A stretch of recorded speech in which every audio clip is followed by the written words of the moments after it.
Welcome to the Nonprofit Voice, which is brought to you by Nonprofit Pro, the go-to resource for nonprofit management and strategy.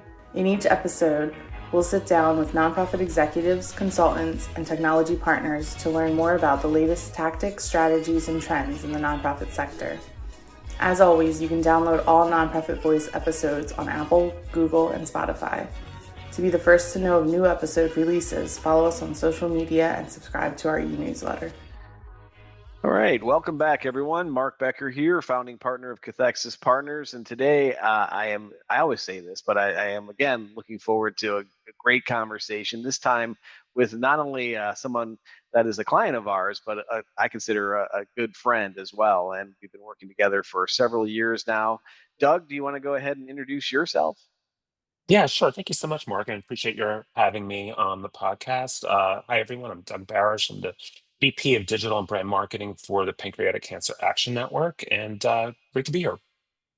Great to have you. And, we've been talking forever and have a lot of great side conversations and, just love your origin story of your background coming from, the for-profit space, as did I, and some of the parallels and challenges that you see in what you're doing. So would love to just kind of talk about some of the things you're seeing out there and some of the challenges, some of the things you're bringing over from that side of the fence into what you're doing now. So if you want to share a little bit more about your background and your travels to PanCan, that would be great.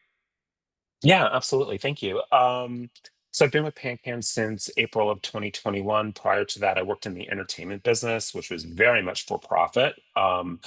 I was in the music industry for a number of years, got my start in all things digital, working at a talent agency, and then found my way into working at Sony Music and then ultimately Universal Music Group. And there, it's all focused on, understanding, the changes in behavior in terms of how people uh, uh, consume content and how they find content. And what my focus on was how do we find new audiences, like the artists that I work with, the musicians that I work with, the bands, artists, et cetera, that I work with at Universal Music Group. They have their fan base, but you're always looking to expand upon that through, by way of social media, by way of advertising, by way of like unique digital campaigns that can introduce the music to new fans. And so, there's always challenges in terms of trying to figure out how to stay ahead of how, just users, audiences, fans at large are constantly adopting and shifting their behavior in terms of how they're, finding news, finding information, finding like new music in that instance. And I left Universal in 2020, found my way to PanCan, as I mentioned, in 2021. And the challenges are very much the same in the nonprofit space because you're looking to build community, you're looking to retain community, but you're also looking to find ways where, like our mission is to help people, patients, families, caregivers that have been diagnosed, that are facing a diagnosis of pancreatic cancer diagnosis, to get them the support that they need.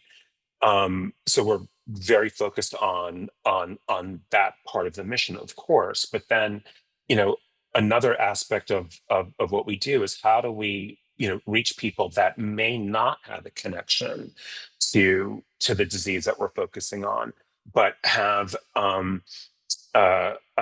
passion or have a desire to help people that are affected.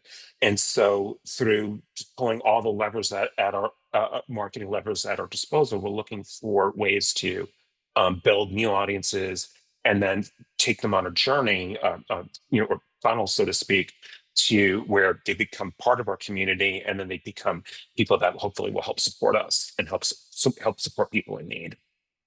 Yeah, I know you and your team are always looking at what's working, what's not, up and coming, and AI is a big, not a buzzword for a lot of folks, but you all are looking very seriously at how it can impact, and even if you don't do anything, it's impacting us all, right? And we were just talking about it at the start of this, how AI is getting into SEO and all that, and making sure we're keeping an eye on where the technology is headed, right?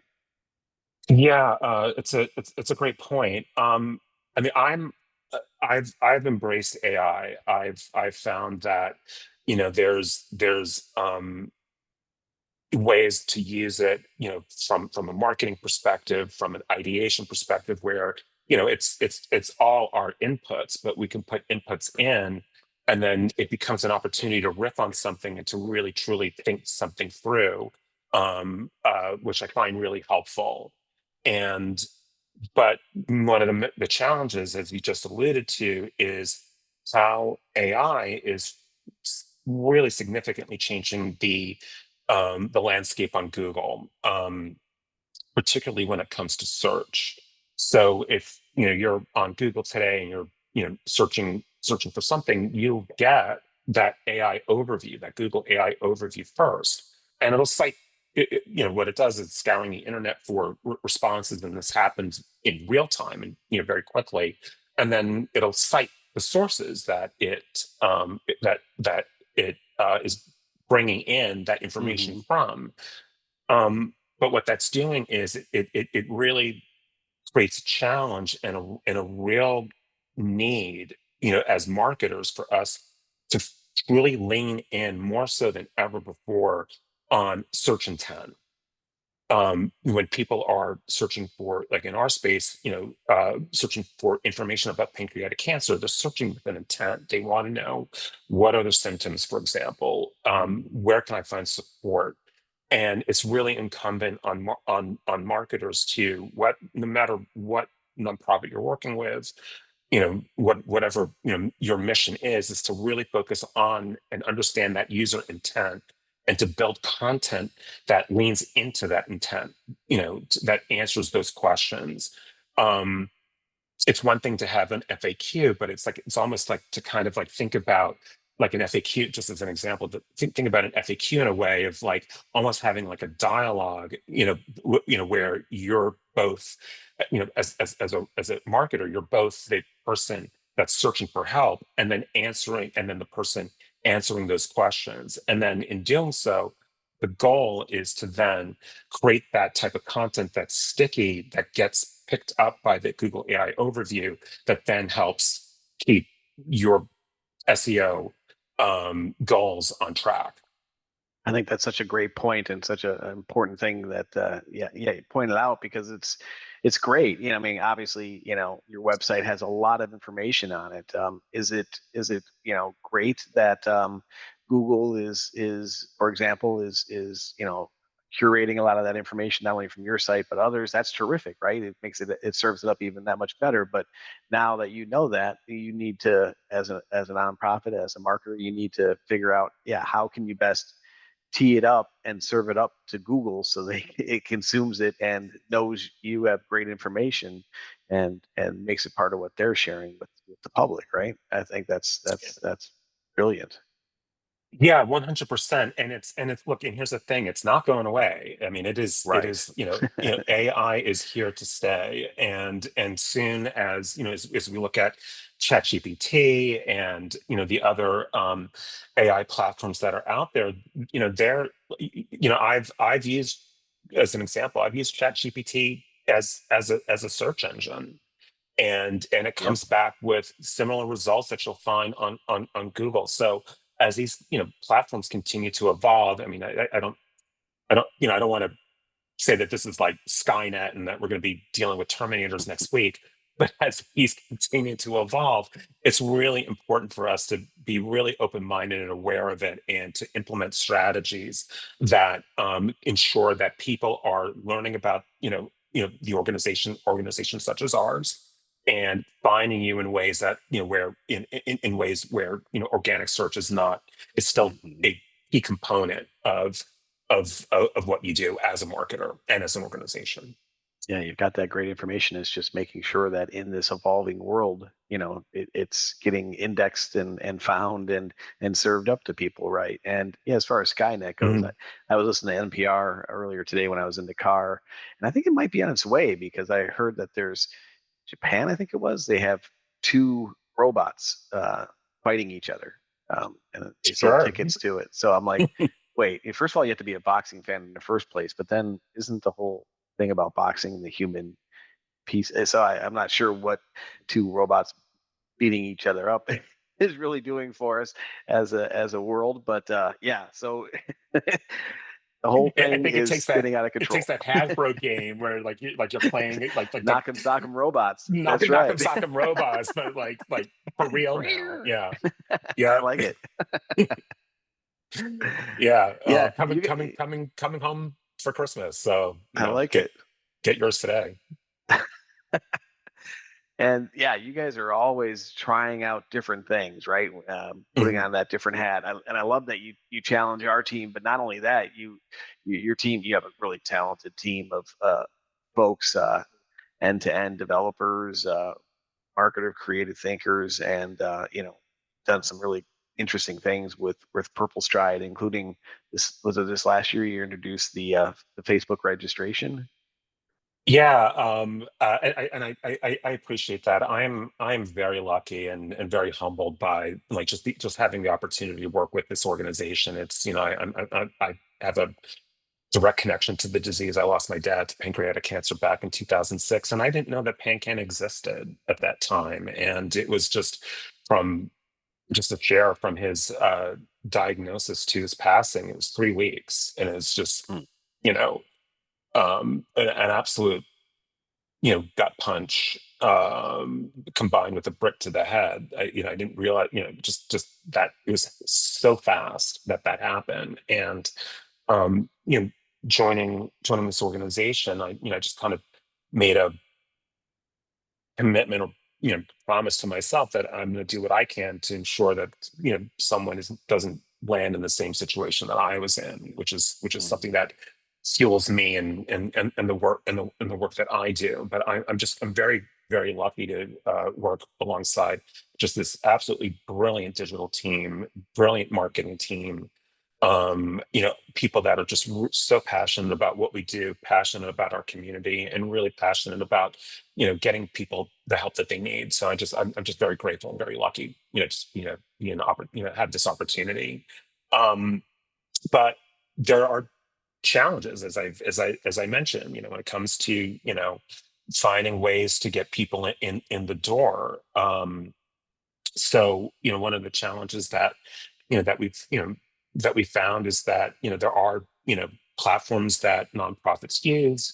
Many of them are amazing and great at what they do. Some have their challenges when it comes to UX, and which we get quite a bit of feedback from Mm. members of our community. So one of the things that I was looking at, and this is a test that we ran last year in 2024, was we run Facebook ad campaigns using lead forms to drive uh, uh, acquisition. It's a big part of our acquisition efforts. And what we saw was, as I was looking at that, I saw an opportunity where we could potentially use a Facebook lead form as a mechanism to get people to register directly for PanCan Purple Stride, which is our walk to end pancreatic cancer. So ran a number of tests and figured out that we could get it to work. And so last year we ran a test in a number of markets that were hosting events, registered about 4,000, just north of 4,000 people, which, just, and as a That's pilot, great. it was really Wow. great to see that happen. And while the percentages of those that registered, becoming fundraisers was low, they did fundraise. And so we went all in on doing that this year, and where we targeted the markets that we wanted to make this happen. And this year we registered over 8,000 people, and Incredible. by way of Facebook, and it happens in 10 seconds. Like you can get all collect all the information, get them registered in 10 seconds, if that. So we've just found that this has been an effective tactic. It's something new that we've tried, and we'll continue to evolve it and see what the future holds for it. Yeah, and the first thing is awareness, right? Like you said, Hmm. you didn't know PanCan existed. Well, if one of those 8,000 people, hadn't ever heard of it before, saw the ad and registered, Yeah. even if they didn't fundraise for you, it's raising the awareness. And then there's the ever challenge of getting $0 fundraisers to actually fundraise, but that could Hmm. be a whole Exactly. story in and of itself. But always Well, something you that's guys are another focusing on podcast. as well. So yeah. That's right. Yeah. Awesome, I mean, awesome. and that's a challenge. That's just not, that's just not really that's a challenge across the board Yeah, for all nonprofits on, for and how sure. how you steward people through, through that journey to becoming someone that will support the mission. and Yeah, then every. and then acknowledging that they're not going to, and that's okay, and you still Mhm. are appreciative that they registered and have learned a Exactly. little bit more about you. So yeah, Mhm. you just have to learn when to cut the cord there too, right? But yeah, no, you guys are always innovating. So other kind of parallels you see between your past experience and what you're doing now? I mean, like, I think, you know, one of the things that I would say is really, I describe myself as a digital storyteller, because and what we're doing in the space is telling a story that connects with people at an emotional level, that then gets them interested. It's creating that awareness. Echoing your point, but it creates that awareness, and then moves them through that funnel to awareness, to interest, to taking an action. And so I think content drives everything. Content drives SEO, it drives awareness, it drives actions. And I think one of the things that I'm very proud of is working with our just amazing social media team, led by Ali Garrettson and Allison Lewis, is the way that they've really leaned into um, working with members of our community to create really authentic, genuine content that really resonates at an emotional level, tells a story about who we are, how these people are impacted, how in working with us, it's made a difference in their lives, and then in sharing that then creates an opportunity for others who may have not heard of us to potentially reach out. One of the things that we've been very active on is TikTok. It's been become our one of our fastest growing social media platforms for the organization, and the work that we're doing there with really leaning into that authentic, not not produced, not there's a place for produced content, of course, but really leaning into those authentic stories on that platform. We find that that's just been really effective for us as a as a marketing tool. And that was in my days at Universal Music Group. TikTok was very top of mind. People really trying to figure out how to use it, from an artist perspective. And while you could certainly put up a snippet of a music video up, which is great, but what fans really wanted to hear from was like direct from those artists. They wanted Hmm. like real, authentic content, and that was just something that really stayed with me, and something that we here at PanCan have really embraced, and have seen some really, really positive results from. Yeah, and real authentic content is yeah, that's the common thread, right? It's Mhm. if you can put it out there and in a voice that is authentic and and not just always emails and not just written word, but yeah, those videos, and that's why TikTok is so popular. It's also not Facebook, so that helps. But Yeah, yeah, and and I'll also add, we were talking about SEO and AI. It's been really interesting to watch how Google has been prioritizing video more than ever before. So we've really focused on the content that we'll post to TikTok. We've really focused on adding those to YouTube Shorts, and then those YouTube Shorts will then potentially come up on and search now. So it's just just you have to. I think the thing that I really learned at in my time in the for-profit world, and is that you have to be everywhere because we do our best to drive people to come to our site to get the resources that they need, but you also have to balance that with meeting people where they are, and I think that's more important than ever before in the marketing space. And I know you're on your fiscal year is coming up, and any last words and any thoughts about as you budget for and plan for the next fiscal year and the next season of Purple Stride, what's kind of top of mind and future? Yeah, I mean, I think first and foremost, we want to constantly evolve, the experience, like trying, like learning, everywhere, every year we learn, where there are, potential friction points, and Mhm. how do we remove those friction points, or those roadblocks to,